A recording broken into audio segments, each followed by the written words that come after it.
agora, no nosso século XXI, nós estamos vivendo um movimento de reformas curriculares no mundo inteiro. No mundo inteiro. De mudanças na formação de professores no mundo inteiro. Tem saído uma pesquisa atrás da outra. A OCDE acabou de publicar uma pesquisa fantástica que mapeia a formação de professor em todo o mundo, né? E que, para nós, é bom, porque é um subsídio.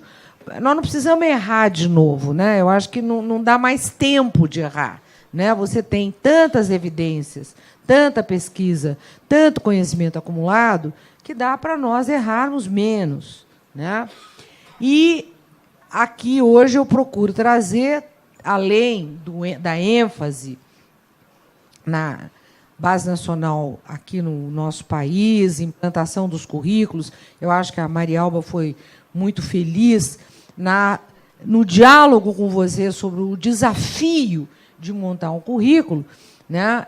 E o desafio da escola, dos professores, dos gestores, mas eu trago um pouco alguns exemplos de alguns países para vocês verem o seguinte: não é um problema nosso, é mundial. Tem país aqui do nosso lado, é o caso de Portugal. Todas as reformas são muito novas, muito recentes. A novidade, que eu acho que é uma boa notícia, é que o Brasil está acompanhando essas tendências, né? E o fato de nós estarmos acompanhando essas tendências é importante, porque o mundo não é mais desconectado, está cada vez mais conectado, cada vez mais integrado, e as nossas crianças e jovens, está certo que aqui tem muita gente jovem nessa sala, mas as crianças e jovens estão muito mais avançadas do que nós em matéria de domínio das tecnologias, de entender novos códigos de linguagem, né?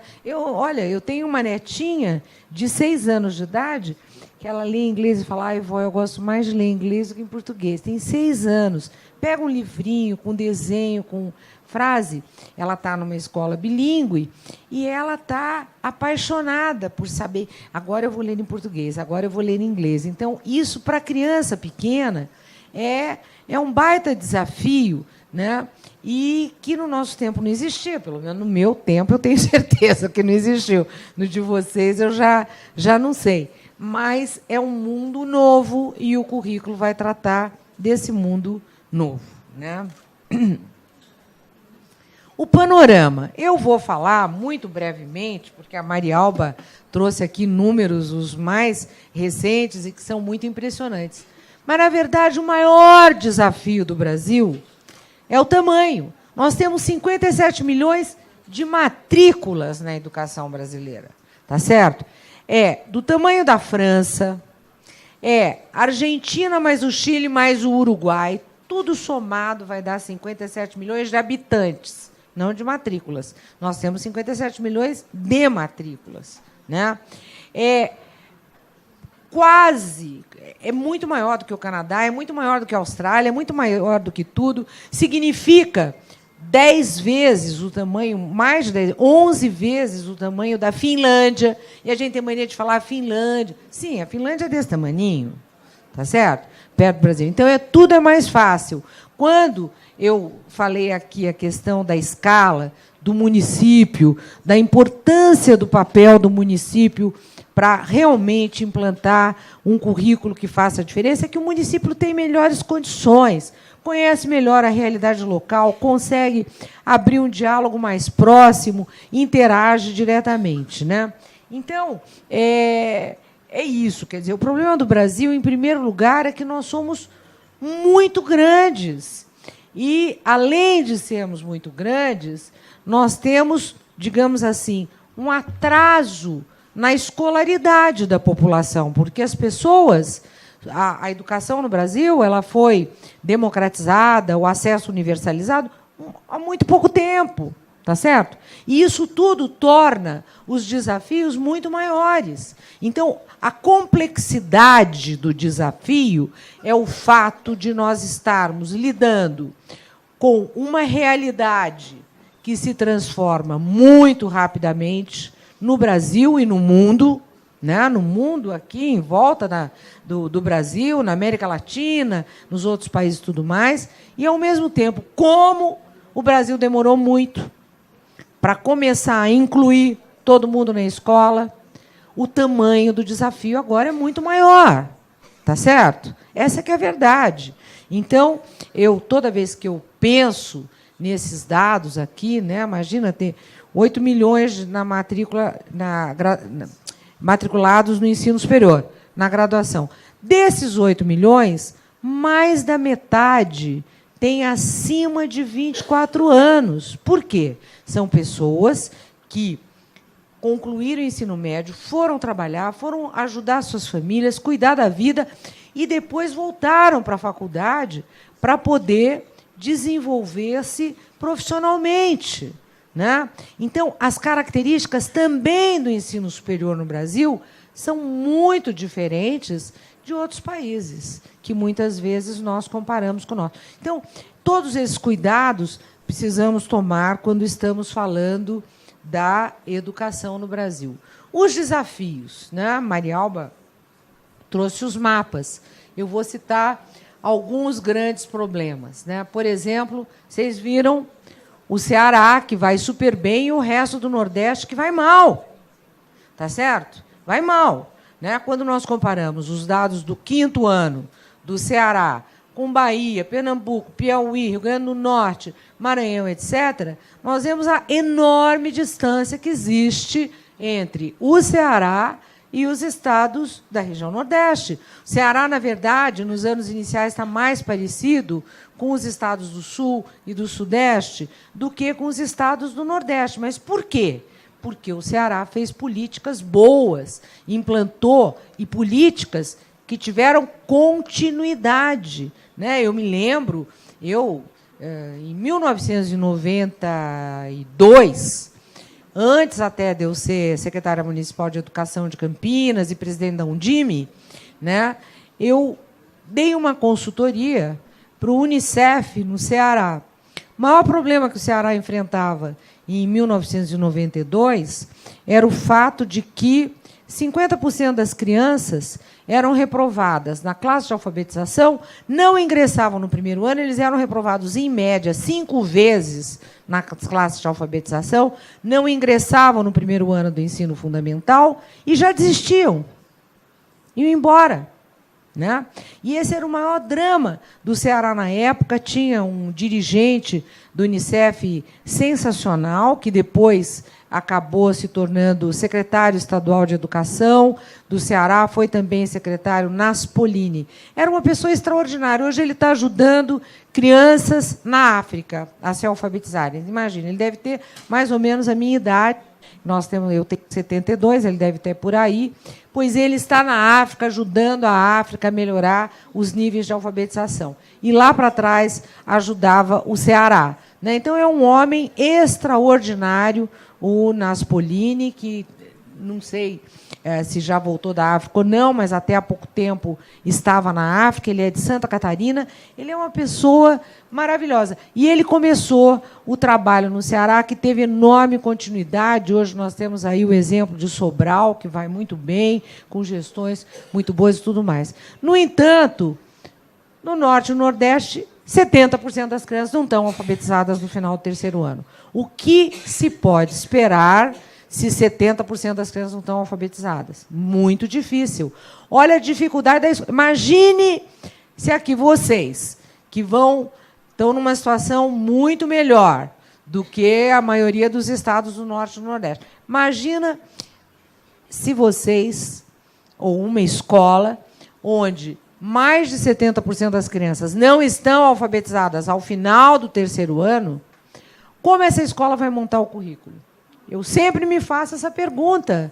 Olha a dificuldade que é, olha a diversidade que existe no Brasil, os desafios que nós temos. Né? Então, nesse sentido, aqui, esse grupo de São Paulo está numa situação muito mais vantajosa, muito menos complexa do que alguns estados do Norte e do Nordeste, que têm uma situação muito difícil. Né?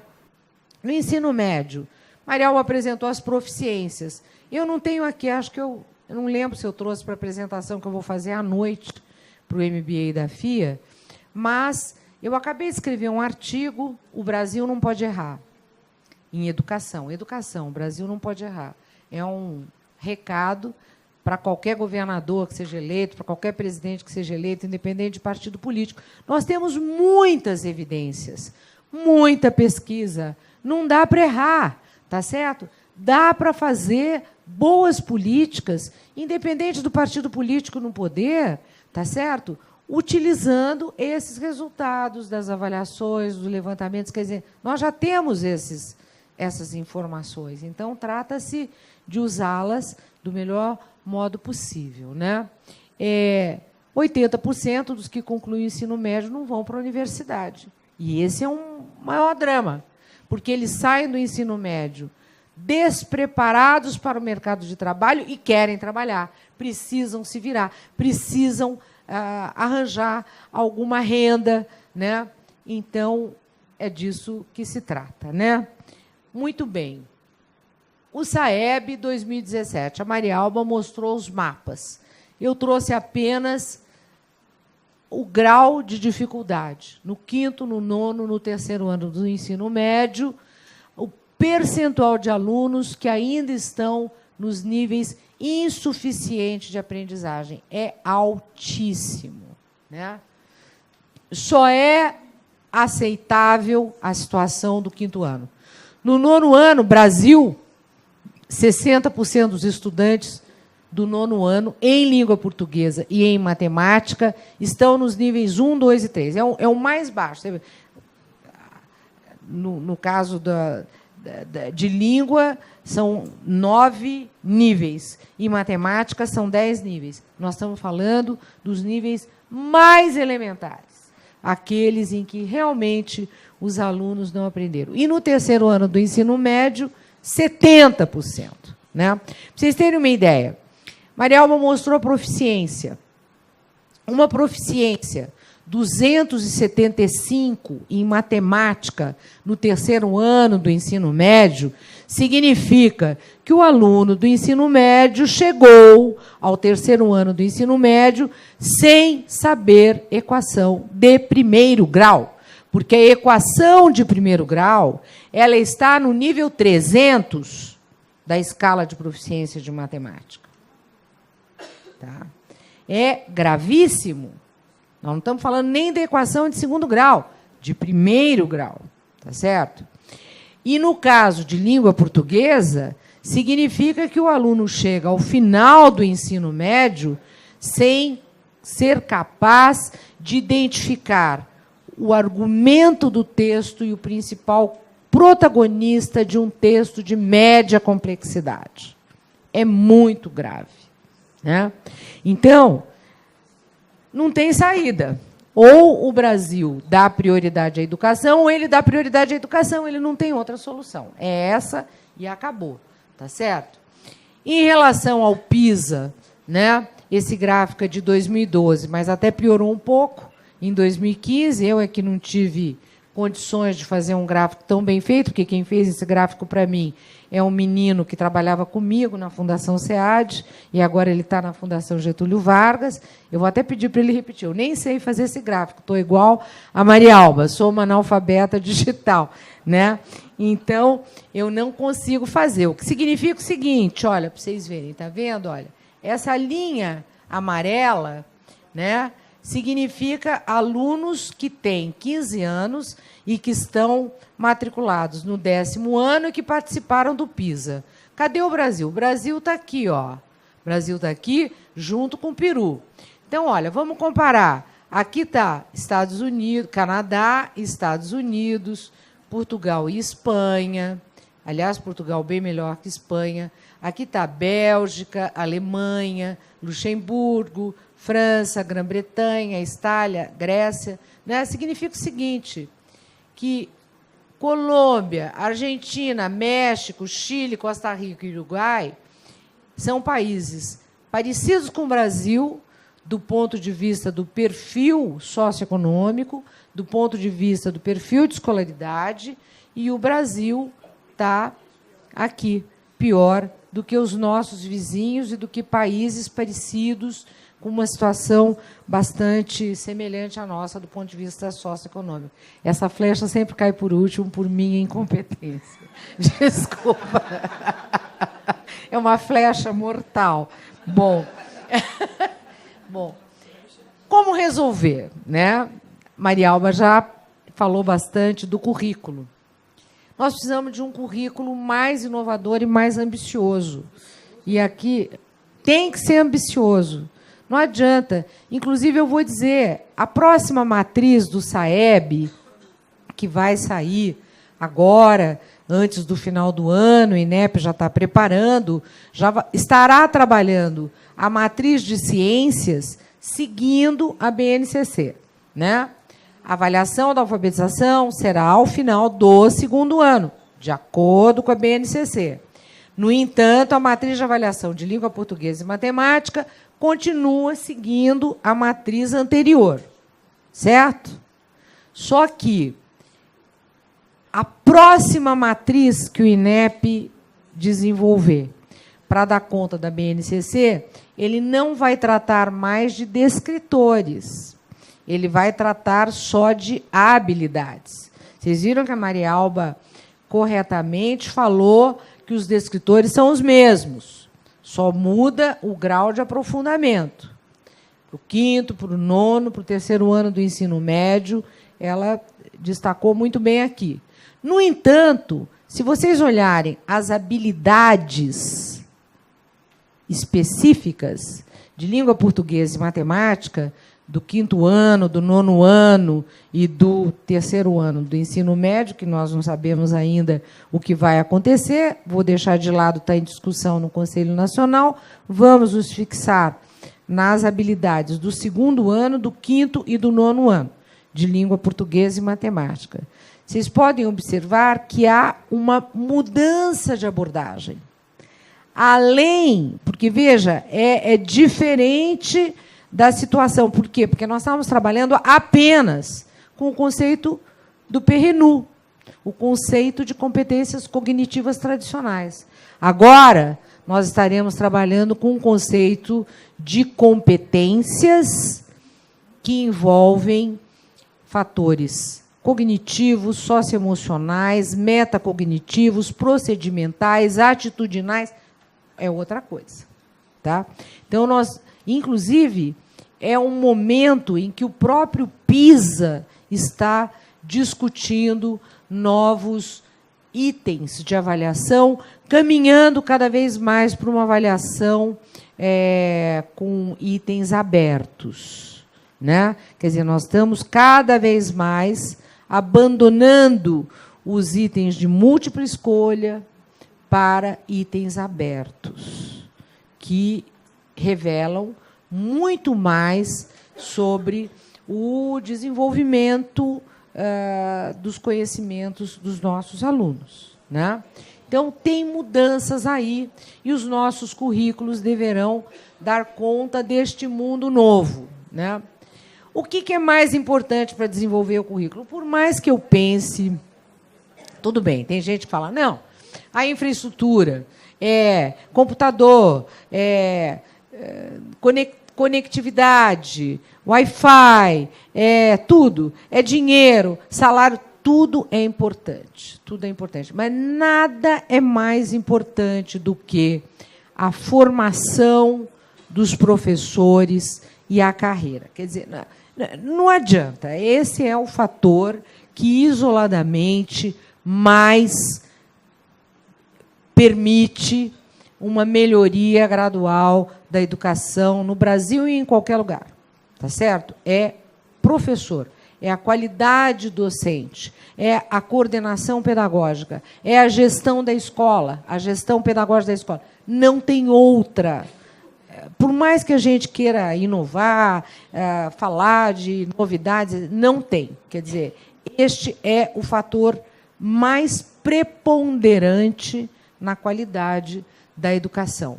Agora, a formação dos professores, ela envolve ter tempo para preparar a aula, ter tempo para pesquisar as melhores formas de implementar o currículo, ter tempo para fazer uma avaliação permanente dos alunos, para monitorar o processo de aprendizagem dos alunos, para produzir, por exemplo, aqui eu vi hoje, e foi uma ótima notícia, saber que a Undime, em São Paulo, já tem os polos e tem as macro-regiões e tudo mais. Então, vocês podem, com esses polos, com essas macro-regiões, ter produção de conteúdo e trocar as melhores práticas, né?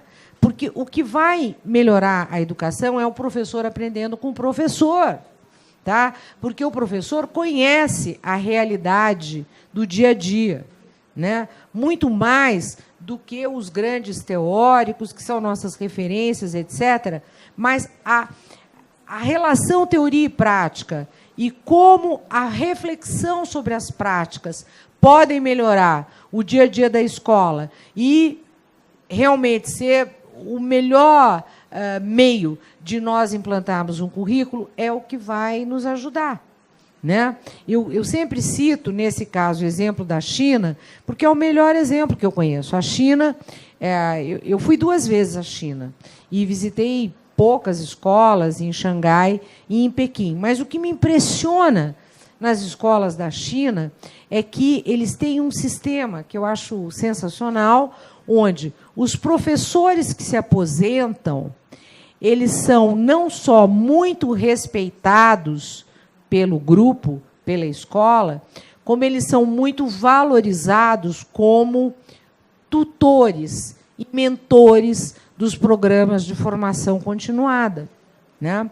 E os professores que se aposentam na China, eles ganham um plus para poder fazer esse tipo de mentoria, de tutoria, entendeu? E isso é muito importante, porque é um professor que não só... E muitas vezes é assim, as escolas são enormes, as salas de aula são muito maiores que as nossas, os alunos são muito disciplinados, o regime é muito rigoroso do ponto de vista disciplinar. Isso daí nós não vamos fazer nunca, é outro mundo, tá certo? Agora, dá para fazer, sim, uma coisa parecida. Eu tenho uma escola aqui, a 2 quilômetros ou menos até, eu tenho outra escola. Juntar um grupo de escolas mais ou menos próximas e trocar boas práticas, tá certo? Identificar boas práticas. Por exemplo, na China, uma professora me disse o seguinte: quando ela fica sabendo, claro, ela falou em chinês, eu não entendo nada, tinha uma mulher traduzindo, né? Quando eu fico sabendo que tem uma escola que oferece, que está indo muito bem, ensinando ciências, tem uma nova metodologia, uma nova experiência, o que ela faz? Ela diz assim: eu vou lá, eu bato na porta para saber como é que eles estão fazendo, eu quero aprender com eles, tá certo? E é isso que o Brasil pode fazer. Aqui em São Paulo, imagina, quantas coisas boas vocês devem estar fazendo pelos resultados que São Paulo já melhorou e que todos precisam conhecer e vocês precisam trocar, né? Então, essa coisa de boas práticas e interação é muito importante, né? E a pesquisa educacional com foco no ensino. Aqui é o nosso maior drama, porque não há tradição no Brasil de pesquisa com foco no ensino. Nós não temos, quer dizer, todas as pesquisas elas são muito boas, acadêmicas, avaliação de políticas, de programas, mas nós não temos aquela pesquisa que existe muito na Europa, nos Estados Unidos, que é a pesquisa sobre quais são as práticas que funcionam, qual a didática melhor para a alfabetização, qual a didática melhor para o aluno aprender matemática desde pequeno. Não temos, né? Isso, por exemplo, existe muito na Finlândia, na Austrália, no Canadá, né? O Brasil não tem tradição. Até seria ótimo se os nossas universidades fizessem pesquisa, né, sobre a prática didática. E a comunicação, né? Eu acho que nós comunicamos muito pouco com a sociedade, acho mesmo, muito pouco, né? Por exemplo, muitos dos dados que a Marialba trouxe hoje, ninguém sabe no Estado de São Paulo. Nós não estamos falando para a sociedade do Estado de São Paulo, para os nossos pais, para os nossos alunos, Tudo isso nós temos que falar, nós temos que comunicar, né? Então, essa comunicação é fundamental.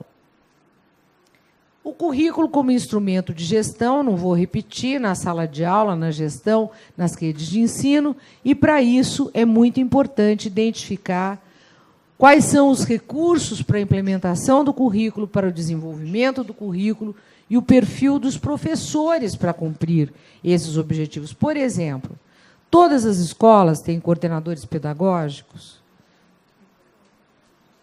Esse é seria o ideal, né?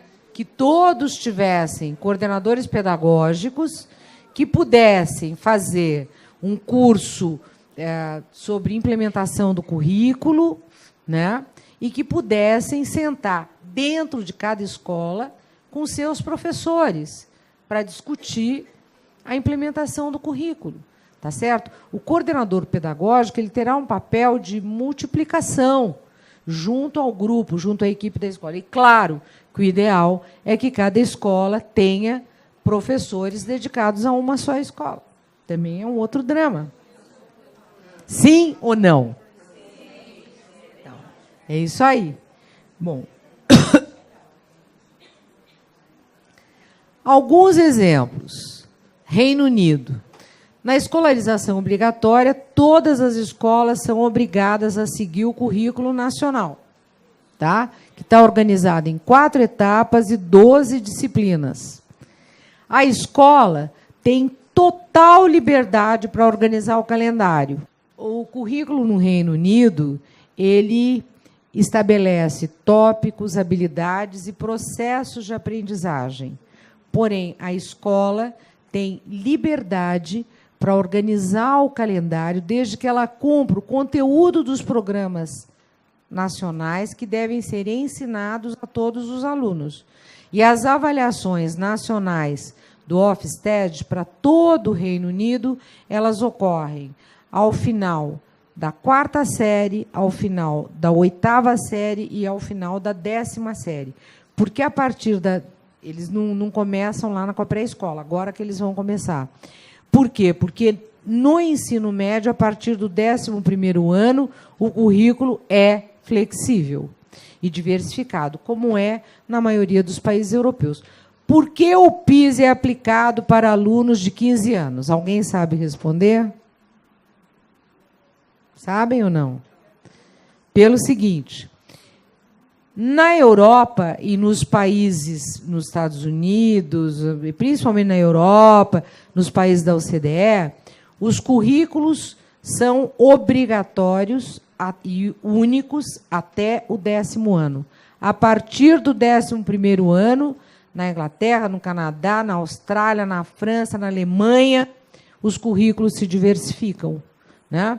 Então, a partir do 11º ano, que seria o equivalente ao 2º ano do nosso ensino médio, né? Então, a orientação da União Europeia e da OCDE é fazer uma avaliação de alunos de 15 anos, mesmo na Austrália, por exemplo, e no Canadá, que os currículos são mais recentes, né? Então, a partir do 11º, você tem a diversificação. Na Inglaterra também. No Canadá, peguei Ontário, porque o Canadá não tem nem Ministério da Educação. Ontário tem um currículo, Quebec tem outro, British Columbia tem outro, Alberta tem outro, cada um tem o seu, né? Mas o de Ontário, que é um currículo que foi implantado em 2003, se não me engano, né? Ele está organizado em 4 grandes categorias de conhecimento e em competências, são currículos por competências. As 4 grandes categorias, elas se interrelacionam. Então, a primeira categoria, conhecimento e compreensão, que é o conteúdo de cada disciplina, em cada série, e a compreensão do seu significado. O raciocínio, o uso de habilidades e os processos críticos de pensamento. A comunicação, a transferência de sentido por meio dessas diversas formas. E a aplicação, o uso de conhecimentos e habilidades para estabelecer conexões entre os conhecimentos disciplinares e estabelecer conexões em diferentes contextos. Então, esse é digamos assim, a base do currículo de Ontário. Portugal.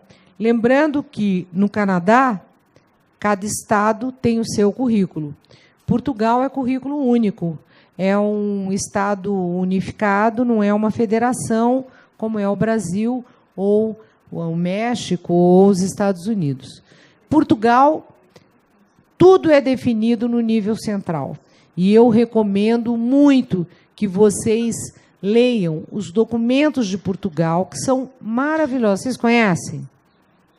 Vale a pena conhecer. Os documentos de educação infantil, mas é só entrar no site, entendeu? Você entra no site. Eu até tenho, posso até mandar para a Maria Alba, tenho todos os documentos que eu já baixei. O documento de educação infantil de Portugal é sensacional. Sensacional o documento sobre as diretrizes e metas de educação infantil do currículo de educação infantil de Portugal. É lindo. Está escrito em português, além de tudo, tem essa vantagem, né? Bom, também o currículo... 10 minutos, vou terminar. Também o currículo de Portugal para língua portuguesa e matemática é muito interessante. É bem detalhado, bem feito, mas o de educação infantil é sensacional e é bem recente. As metas curriculares são de 2011. A Finlândia é o caso que vocês mais conhecem. A Finlândia vive aqui no Brasil, a ministra virou e mexeu, está aqui, deve adorar o calor e o sol do Brasil, porque lá é um frio horroroso, né?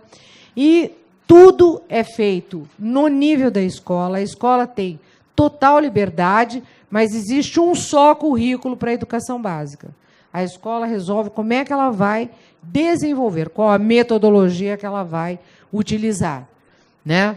E a nova reforma que extinguiu todas as disciplinas. Hoje existem 3 disciplinas obrigatórias no currículo da Finlândia. A língua finlandesa, a língua inglesa e matemática, só, né? Todo o foco é em competências, habilidades e interdisciplinariedade. Austrália. Aqui o grande objetivo é o que o Dave Peck falou, até porque o Dave Peck foi um consultor do currículo da Austrália, né? E o Dave Peck e a Austrália têm por objetivo que todos os jovens se tornem bem-sucedidos, confiantes, criativos, sejam muito bem informados, participativos e que se deem muito bem na vida, né? Esse é o grande objetivo do currículo australiano, que é um currículo muito focado no indivíduo, diferente do caso do currículo da Finlândia ou de Singapura, que é um currículo mais focado no bem-estar coletivo, né? Estados Unidos. O único objetivo é que todos ingressem na universidade, que tenham as competências para ingressar numa boa universidade. O foco é linguagem e matemática e trabalham muito a complexidade textual dos textos. O Common Core americano não entra em todas as áreas, né? Bom, aqui são as datas, não interessa. A base no Brasil. Eu nem vou precisar apresentar essa historinha de construção da base, porque eu acho que todo mundo acompanhou, todo mundo sabe que a base começou a ser discutida em 2014, logo após o Plano Nacional de Educação. A base está lá, é uma exigência do Plano Nacional de Educação de 2014, mas, na verdade, a ideia de ter uma base comum vem da Constituição de 1988, que estabelecia os conteúdos mínimos obrigatórios, e a LDB de 1996, que já falava numa base nacional comum, não falava em base nacional comum curricular. Curricular vai entrar com o Plano Nacional de Educação. Daí temos a história, desde a primeira versão, a segunda versão, a versão 3, e agora dizem que até a versão final, aprovada pelo Conselho Nacional, já é uma versão 4. Realmente houve adaptações e ajustes, até que nós temos uma base aprovada que está sendo implantada em todo o Brasil. Ensino médio. mesma coisa, tivemos a primeira versão, a segunda versão, até que nós tivemos a reforma, a lei da reforma, de fevereiro do ano passado, que estabelece a diversificação do currículo, e até que nós fizemos uma grande discussão no início desse ano, após uma série de reuniões com o CONSED. CONSED significa 85% do ensino médio brasileiro, é ofertado pelas escolas estaduais, só 15% pelas escolas particulares, né? Os municípios praticamente não entram no ensino médio, e o grande desafio do ensino médio está na mão dos estados, né? E os estados foram os nossos principais parceiros no desenvolvimento da proposta de base do ensino médio, que está em discussão no Conselho Nacional, e vamos aguardar. Aqui não vou entrar no detalhe, porque eu acho que Maria Alba já discutiu amplamente que a base é o rumo, o percurso são os currículos, onde nós queremos chegar, né? E, para isso, todos os currículos deverão fazer um esforço grande. Não vou dizer que é uma tarefa simples, não é. Nós temos aí 2 anos para fazer essa adaptação e começar a implementação. O grande compromisso da base é com a educação integral, com as 10 competências que são gerais. E aí, de novo, vou insistir, trata-se de uma nova visão de competências, que vai além do conceito clássico do Perrineau, né? Esse é um tema importante para a nossa reflexão com as escolas, com os professores, porque é o desenvolvimento integral da criança e do jovem, que diz respeito a uma nova visão muito mais plural e, ao mesmo tempo, integral e singular de todas as crianças como sujeitos de aprendizagem. Os princípios da base são a formação ética, a autonomia intelectual de cada um e de todos, né? O alinhamento à Agenda 2030 da Unesco e da OCDE, e o desenvolvimento das famosas competências do século XXI, que envolvem conhecimentos, competências, habilidades, atitudes e valores.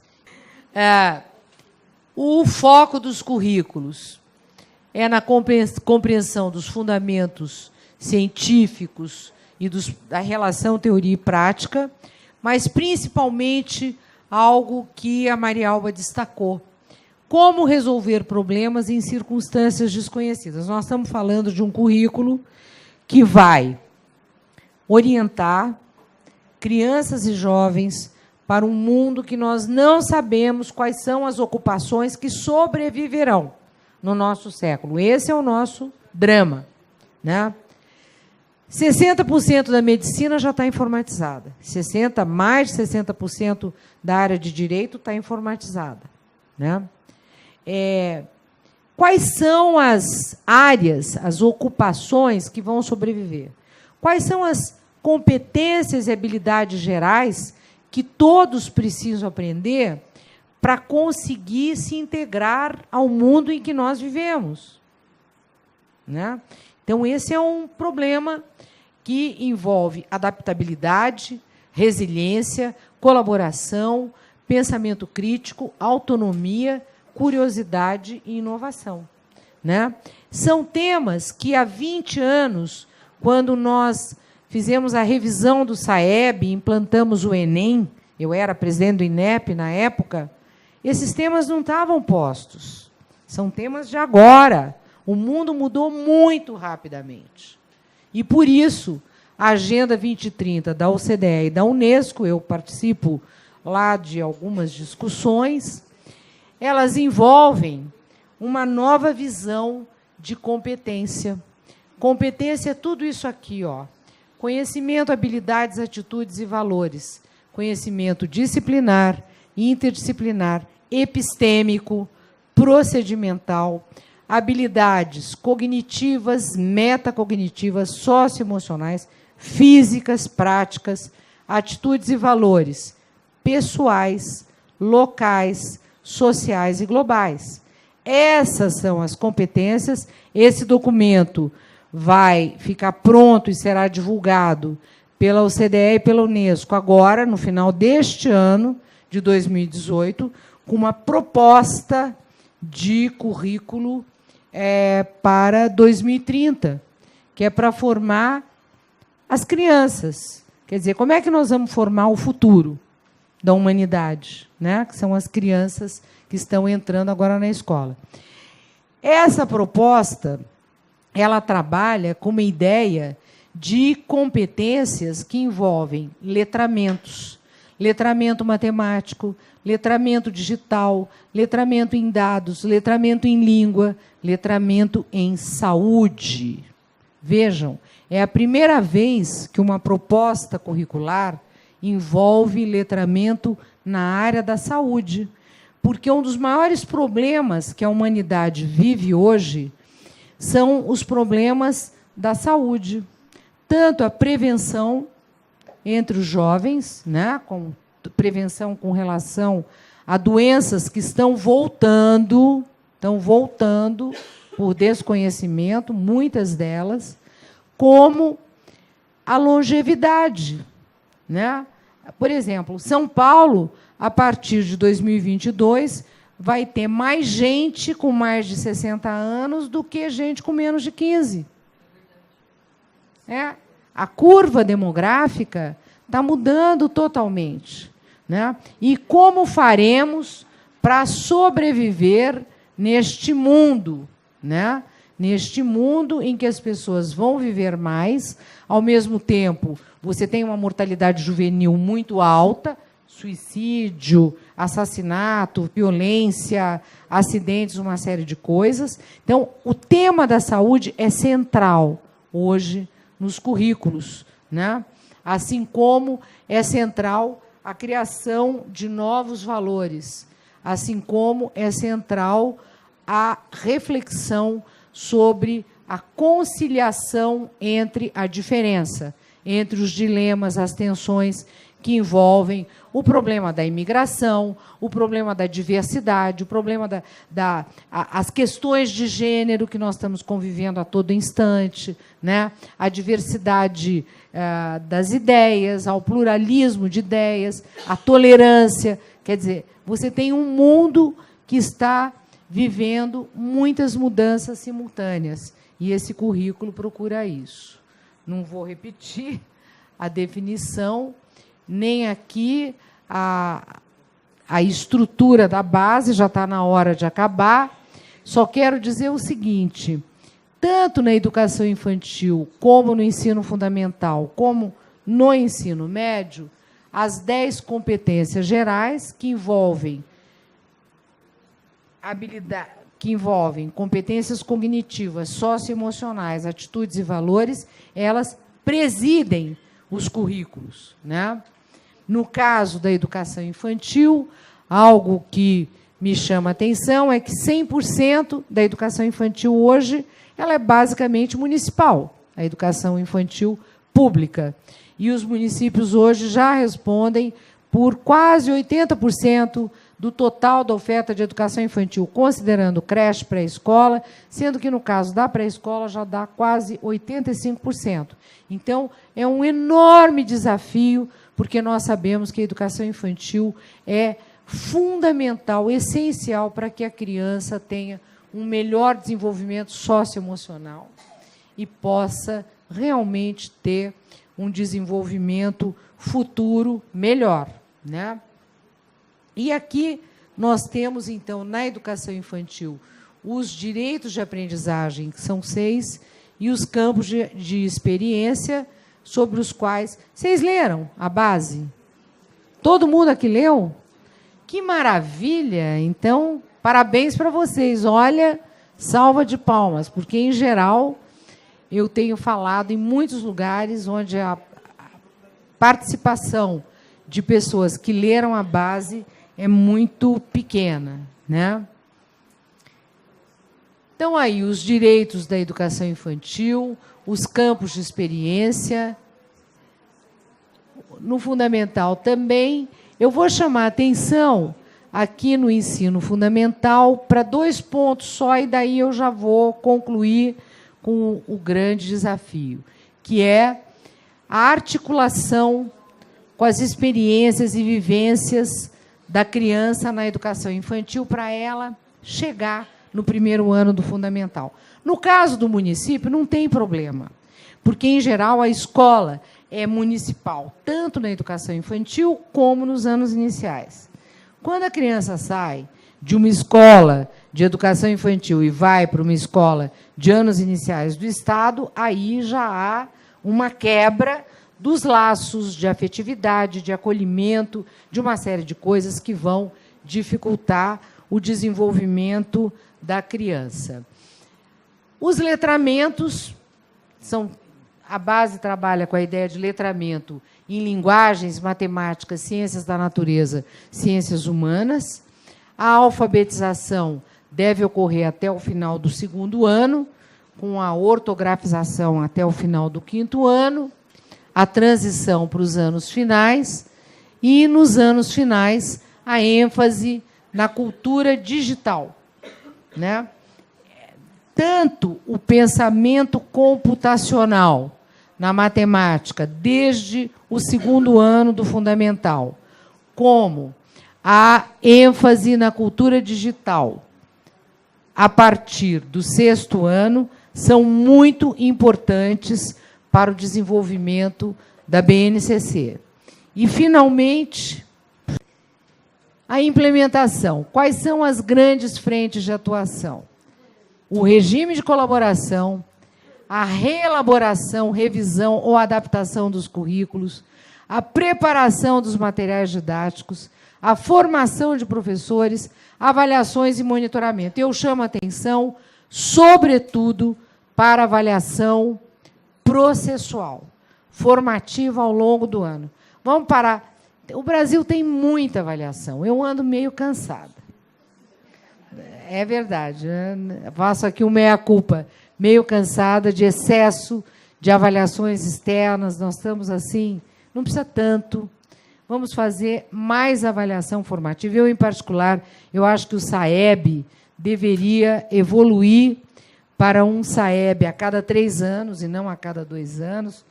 A maioria dos países já tem sistemas externos de avaliação a cada 3 anos. Eu acho que seria bom começarmos a discutir isso, né? E enfatizarmos a avaliação processual, monitoramento ao longo do ano. Eu acho que esse é o nosso maior desafio, além da formação de professores, que é o maior desafio para a implementação da base. Não tem outro maior desafio. É isso. E as faculdades de educação, elas precisam trabalhar a base com os futuros professores, urgentemente. Nós precisamos de cursos de especialização sobre a base, sobre todos os componentes da base, para formar os nossos professores. Precisamos de mestrados profissionais na área de educação infantil, de avaliação e de currículo, para formar os nossos professores. Esse é o grande desafio do Brasil. E os nossos professores, gente, são 2.200.000 professores. São os nossos professores que estão na sala de aula, que precisam de formação continuada para, de fato, implantar a base. Não tem outro jeito.